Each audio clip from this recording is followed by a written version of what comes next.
అందరు రైట్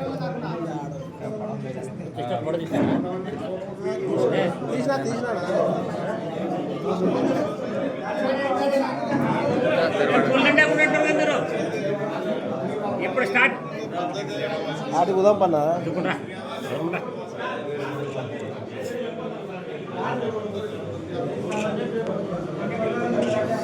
కార్యకర్తలు అందరు పిలుపు వచ్చేస్తుంది.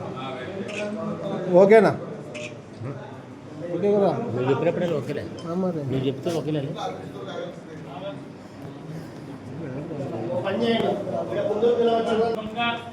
ఇక్కడికి వచ్చినటువంటి వైఎస్ఆర్ పార్టీ ఆత్మీయులు, వైఎస్ఆర్ పార్టీ అభిమానులు, నాయకులు, కార్యకర్తలు వచ్చినందుకు పేరున ప్రతి ఒక్కరికి ధన్యవాదాలు చెప్తూ మరి ఈ కార్యక్రమానికి ముందుగా మన ఎక్స్ పార్టీ బాధ్యతుడు గారు మొదలు పెట్టాలని చెప్పేసి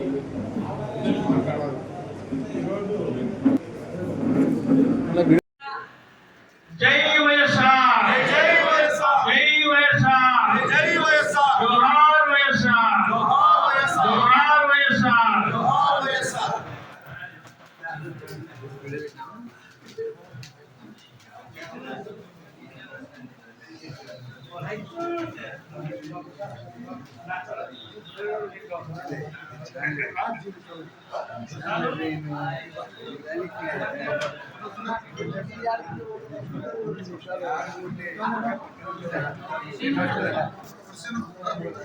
बोले बड़े साहब फर्स्ट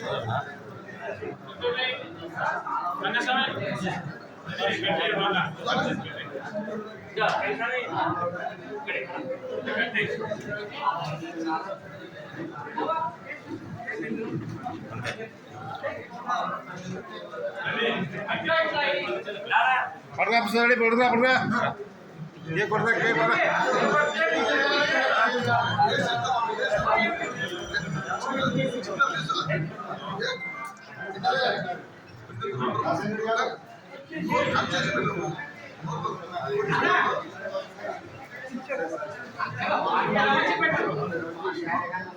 सीनियर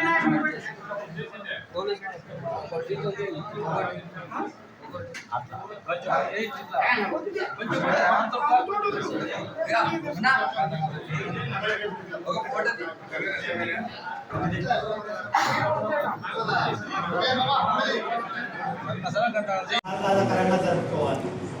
ఎందుకంటే రాజశేఖర రెడ్డికి ఉన్న పేరు ఎవరికి కూడా లేదు. ఆయన మనసు వెన్న.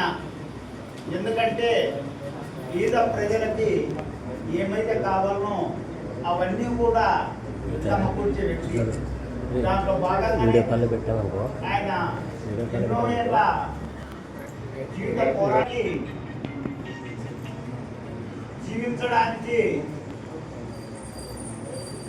తిండి, గుడ్డ, ఇల్లు అంటే ఒక సామాన్యమైన మానవుడు జీవించాలంటే కట్టుకోవడానికి బట్టలు, తినడానికి భోజనము, ఉండడానికి ఇల్లు, ఈ యొక్క వసతులు పూర్తి స్థాయిలో ఆయన అందరికి కూడా అందించడం జరిగింది. దాంట్లో భాగంగానే ఆయన ముఖ్యమంత్రి అయితేనే ప్రతి ఒక్కరికి ఇందిరమ్మ ఇళ్ళని కట్టించి ప్రతి బీదవానికి కూడా గృహాన్ని నిర్మించడం జరిగింది.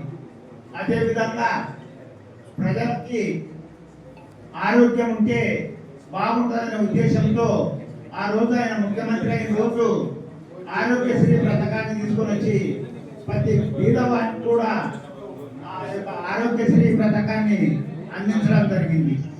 అదేవిధంగా రైతుల బాంధవ్యుడు, రైతుల పార్టీ ఉన్నతమైన స్థాయిలో రైతులకి ఏ ప్రభుత్వం కూడా తీసుకొని నిర్ణయం తీసుకుంది. ఎందుకంటే ఆ రోజు ప్రతిపక్షాలు పూర్తిగా ఉచిత విద్యుత్తుని అందిస్తే రైతులు బాగుపడతారని ఆయన మాట చెప్తే ప్రభుత్వంలో ఉండే తెలుగుదేశం పార్టీ అది సాధ్యం కాదు, ఆ యొక్క కరెంటును ఇచ్చే కరెంటు తీగలకి బట్టలు ఆరేసుకోవాలనే నిదానము చేసిన ప్రభుత్వాలు. అది సాధ్యం కాదని చెప్పితే కూడా రైతులకి సాధ్యమయ్యే విధంగా ఉచిత కరెంటు ఆయన ద్వారానే జరిగింది.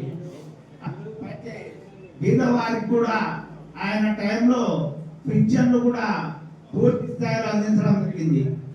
అదేవిధంగా ఏది కూడా ఆ యొక్క మహానుభావుడు చేయని పని అంటూ లేదు. ఈరోజు చంద్రబాబు నాయుడు హైటెక్ సిటీ నేను కంప్యూటర్ని కనిపెట్టాను అంటున్నాడు.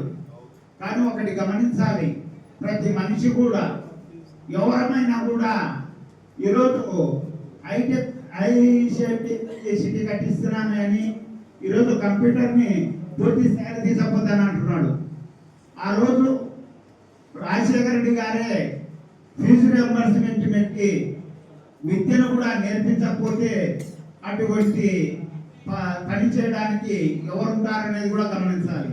ఆ రోజు రాజశేఖర రెడ్డి గారు పూర్తి ఫీజు రియంబర్స్మెంట్ పెట్టి ప్రతి విద్యార్థులను కూడా బీద వాళ్ళని కూడా విద్య అందించడం జరిగింది. అటువంటి మహానుభావుడు ఈరోజు మన మధ్యన లేకపోవడము చాలా బాధాకరం. కాబట్టి ఇటువంటి మహానీయుడు చరిత్రగా నిలిచిపోవడం జరిగింది. కాబట్టి ప్రతి ఒక్కరం కూడా ఈరోజు ఆయన తోలోనే మన జగన్మోహన్ రెడ్డి గారు ఈరోజు మనకి పూర్తి పారదర్శకంగా పరిపాలన అందిస్తూ ప్రతి ఒక్కరిని కూడా ఆహ్వానం చేసుకొని పార్టీని కూడా ఏర్పాటు చేసి ఈరోజు మనందరికి కూడా బాధ్యతలు అప్పచెప్పినాడు. కాబట్టి రాజశేఖర రెడ్డి గారి అడుగుదాడల్లో ఈరోజు జగన్మోహన్ రెడ్డి గారి అడుగుదాడల్లో మన నియోజకవర్గ ఇన్ఛార్జి బుగ్గన రాజేంద్రనాథ్ రెడ్డి అన్న గారి అడుగుదాడల్లో మనం నడుచుకుంటూ మన పార్టీని రాజశేఖర రెడ్డి గారి పేరుని నిలబెట్టాలని కోరుకుంటూ ఈ అవకాశం ఇచ్చినందుకు ధన్యవాదాలు తెలుపుకుంటూ సెలవు తీసుకుంటున్నాను.